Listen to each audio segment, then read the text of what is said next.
দেশের মতো প্রবাসী ঈদকে ঘিরে চলছে নানা আয়োজন। সৌদি আরবের সাথে একই দিন ঈদ ইউরোপীয় দেশ পর্তুগালে। এবার সাপ্তাহিক ছুটির দিনে ঈদ পালিত হবে দেশটিতে, যে কারণে অন্যান্য বারের তুলনায় কয়েক গুণ বেড়ে গেছে ঈদ আনন্দ, বলছেন দেশটিতে বসবাসরত বাংলাদেশিরা। পর্তুগাল থেকে সহকর্মী জহুরুল ইসলাম মনের পাঠানো তথ্যচিত্রের বিস্তারিত।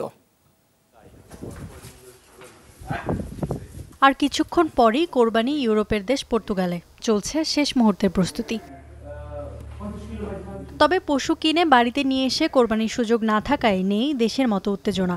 বিভিন্ন ডেইরি ফার্মে অর্ডার দিতে হয় কোরবানি সম্পন্ন করে বাড়িতে মাংস পৌঁছে দেয় ফার্ম কর্তৃপক্ষই। তবে চাইলে সেখানে গিয়ে তদারকির সুযোগ রয়েছে।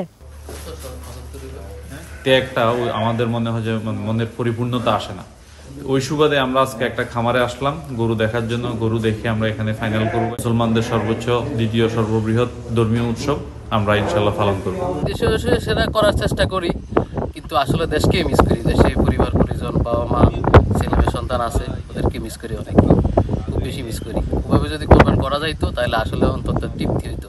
তো ওই তৃপ্তি না পেলেও তৃপ্তিটা পাওয়ার চেষ্টা করি এখানে।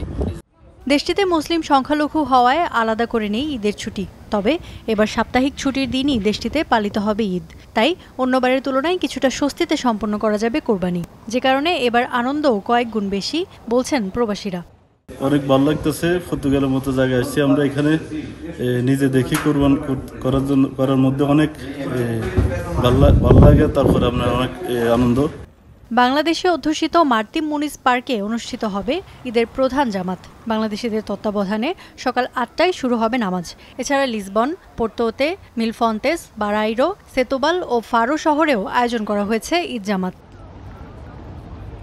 ইফাত আরা খন্দকার, যমুনা নিউজ।